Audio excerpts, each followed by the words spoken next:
Hi everyone. Welcome back to Shirley's Strange Tales. I'm Shirley, your late night companion for creepy stories. What's the craziest live stream you've ever seen? Hidden cameras in bathrooms? People partying in graveyards? Or something far darker, like a live streamed murder? Today's story takes us to Russia, where a horrifying case shocked the entire internet.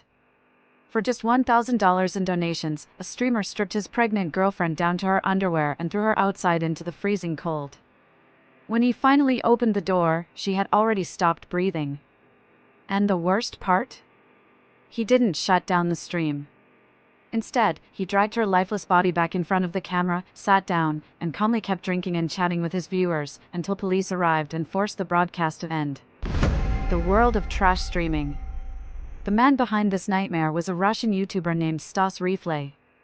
But to understand his story, we need to talk about a disturbing trend known as trash streaming. Here's how it works. Viewers pay money. The streamer must follow their instructions. The requests? Often extreme, humiliating, or outright dangerous, like binge drinking, fighting, abusing friends, even sexual acts. In Russia and parts of Eastern Europe, this became an underground craze. Some streamers made huge sums of money, while victims endured abuse, violence, and sometimes death, all for the sake of entertainment. In 2020, Russian lawmakers even debated banning this form of streaming.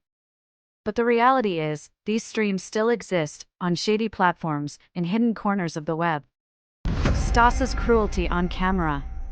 Stas's streams grew darker and darker. He regularly humiliated people around him, especially vulnerable ones. One of his main targets was a homeless man named Valentin. Stas lured him into his apartment with promises of alcohol and shelter. But soon, Valentin became nothing more than a prop for the show. Viewers would pay to see him drenched in ice water, covered in food, or even tricked into drinking urine.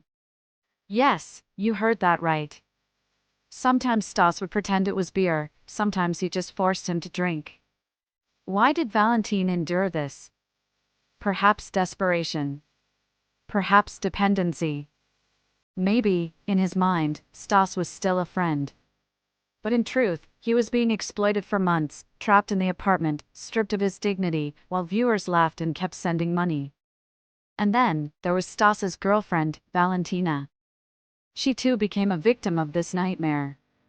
In one stream, viewers paid to have pepper spray used on her.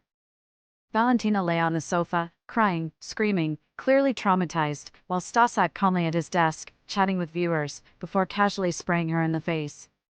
It was cruelty disguised as content. The fatal stream. On one December night in 2020, everything escalated. Valentina, who was 2 months pregnant, was streaming with Stas and a friend. At first, it was just drinking games, silly dares, kissing on command. But as the night went on, things turned violent. Valentina argued with Stas, accusing him of cheating. Stas mocked her in front of thousands, calling her ugly compared to her own friend. The fight turned physical. He punched her, slammed her head against the floor. At one point, she even pulled out a knife, begging him to stop streaming. But Stas refused. His viewer count was skyrocketing. Later that night, a viewer donated $1,000 with one chilling instruction: strip her and throw her outside. Stas didn't hesitate. He dragged Valentina upstairs, tore off her clothes, dumped a bucket of cold water on her, and shoved her out into the sub-zero night. For 15 minutes, the live stream captured her pounding on the door, crying for help. And for 15 minutes, Stas ignored her, basking in the glow of his $1,000 reward.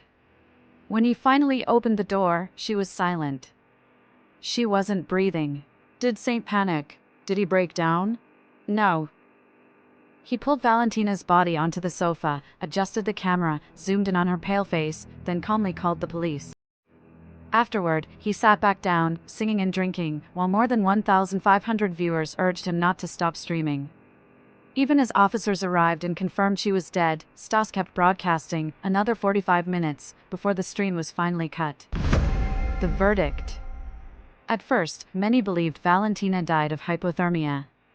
But an autopsy revealed the truth. She died from blunt force trauma to the head, after repeated blows during the fight. And the sentence? Stas was given just 6 years in prison. Yes, you heard that right. 6 years for killing his pregnant girlfriend in front of thousands of witnesses. Why so little? Because it was his first offense, and he agreed to pay damages. Justice, in this case, felt painfully light. But here's the thing. This isn't just about one man. This is about an entire audience that kept feeding him money, egging him on, turning cruelty into spectacle. Every like, every donation, every cheer in the chat, it all became part of the crime. The internet is powerful. It can connect us, inspire us, even save lives. But in the wrong hands, it becomes a weapon, one that destroys the vulnerable while rewarding the cruel. So I'll leave you with this question. Next time you see a live stream spiraling into something dangerous, will you be a silent bystander, or will you speak up before it's too late? That's all for today's episode of Shirley's Strange Tales. If you found this story chilling, don't forget to like and subscribe. I'm Shirley, and I'll see you next time with more true, haunting stories.